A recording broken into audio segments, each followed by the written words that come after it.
છે હું લાવ્યા છો હું મૂક્યું છે ભાભી 56 ભોગ જ્યાં જમનારો હોય સોનાના જેના થાળી વાસણ હોય સુદામા મનોમન શ્રમાવા લાગ્યા પણ ભાવ છે ને એ ભગવાન માટે મોટો છે ભગવાન તાદળ લઈને જમવા લાગ્યા છે બે દી રોકાણ ત્રીજા દિવસે સુદામાજી કે છે કનૈયા હવે રજા આપ એને એમ કે હમણાં હું નીકળું એટલે કઈ વિવેક તો કરશે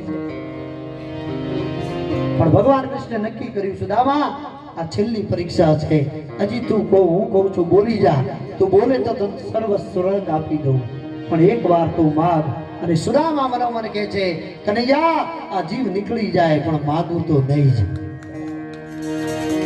बैठा हूं तेरे दर पे कुछ करके उठूंगा पसंद हो जा भगवान यहाँ मर के उठूंगा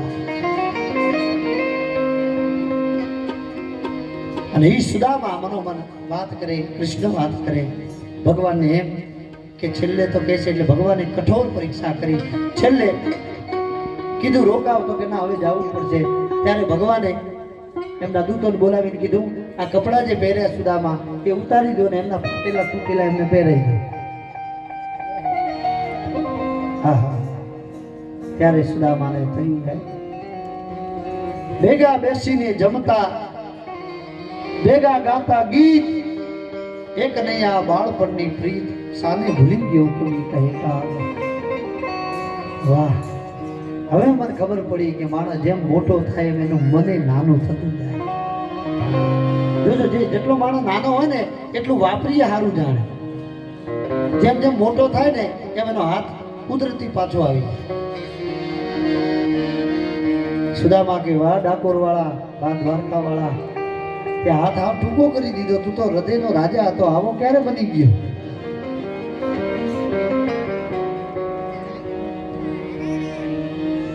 કપડા સુદામા ઉતારી નાખ્યા એમને ફાટેલા તૂટેલા પહેરાવ્યા જ્યાં સુધી ભગવાન કૃષ્ણ કહે હજી સુદામા બોલતો હોય તો આ દ્વારિકા આપી દો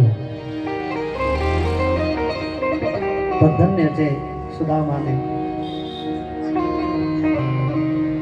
અને નીકળતી વખતે છેલ્લો ભગવાન વરી એક પ્રયોજન કર્યું જ્યાં દ્વારપાલ રથ લઈ સોનાનો ભગવાનનો અને દારૂક લાવીને આગળ ઉભો રાખ્યો એને એમ કે ગરીબ બ્રાહ્મણ છે પેલા ક્યાં વ્યવસ્થા હતી કે ભગવાન હમણાં કહે છે કે મારા મિત્રને ઘરે મૂકી આવ એટલે એને મહેલની આગળ લાવી અને રથ ઉભો કર્યો ત્યાં તો ભગવાન કીધું રથ કેમ લાવ્યા માર નથી જવાનું આને જવાનું છે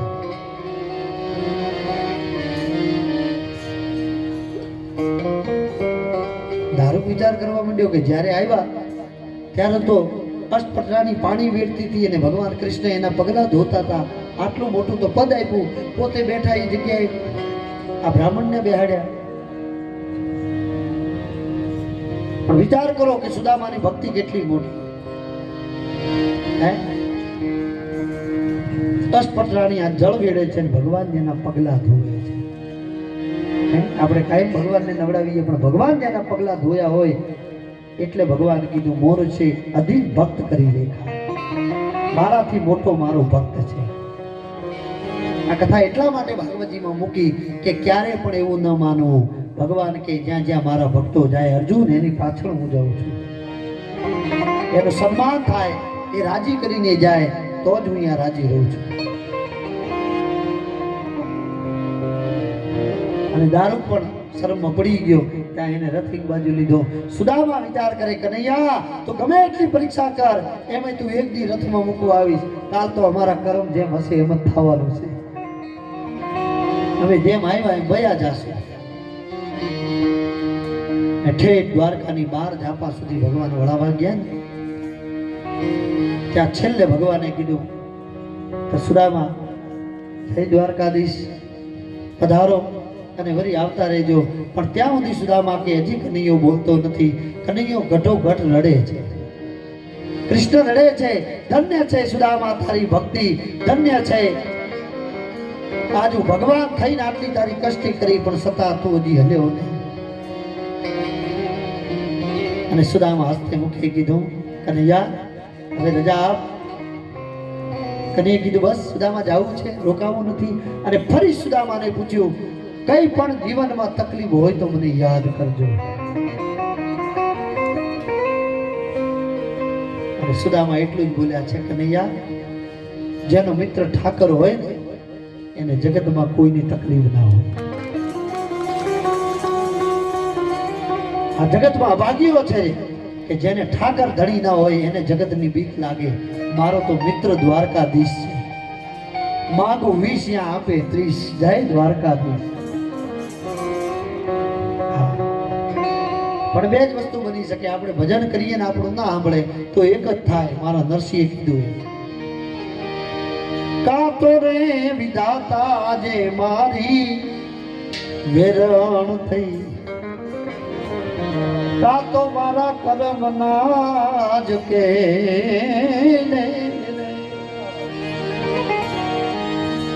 કા તો માંડરી કરું છો વાલા તમને લાજિયા રે. તો મારા જેમ ક્યાં ભગત ની આ ભરાવી ગયા છો વાલા ભેખે.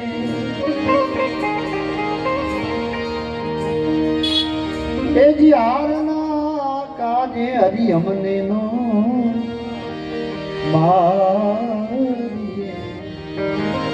એ જી હારના કાજે અમને નો મારીએ.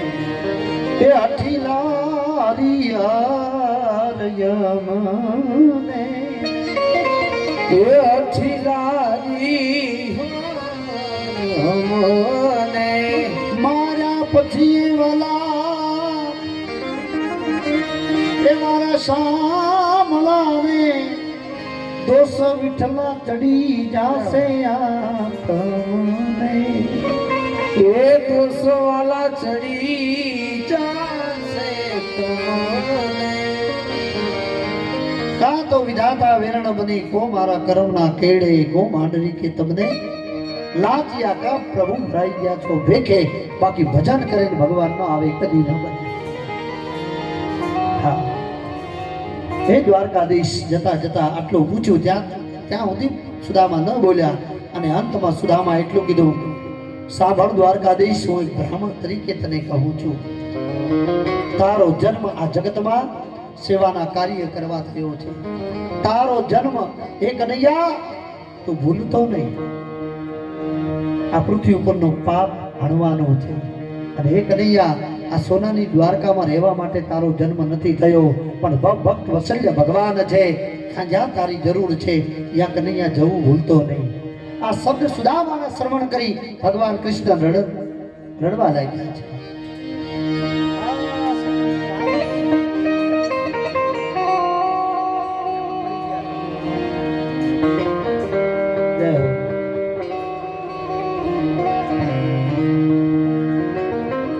ભગવાનના આ કાને શબ્દ પડ્યા ત્યાં ભગવાનનો હૈયું રડવા માંડ્યું કે બ્રાહ્મણ છે એની ગત નથી ભૂલ્યો.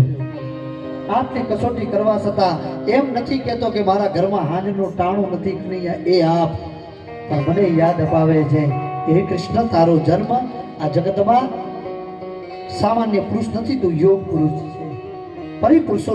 પુરુષોત્તમ છે. હે કૃષ્ણ, તું આ જગતની અંદર પાપને હણવા આવ્યો છે. મા દેવકીની સ્થિતિ ન ભૂલતો, યશોદાનો પ્રેમ સંબંધ ન ભૂલતો.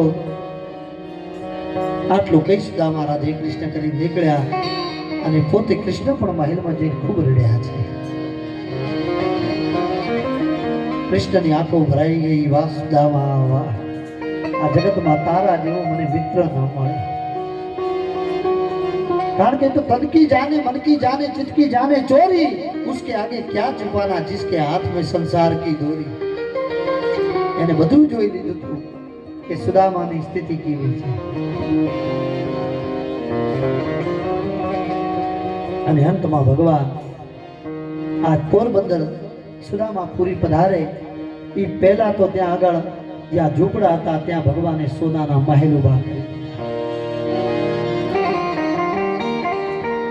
સુદામાજી પોતાના ગામડે જાય અને વિચાર કર્યો કે બીજી નગરીમાં આવી ગયો કે હું. અને જ્યાં આમ નજર કરે ત્યાં તો સુદામાના દીકરાઓ બોલાવે, આવો બાપુજી આવો આવો. એને કીધું આ કોનું ઘર છે? હું ગયો એટલામાં કોને બનાવી દીધું? આટલું રૂપાળું આટલું મોટું ત્યાં તો એની પત્ની સુશીલા દોડીને આવી એને કીધું મહારાજ પધારો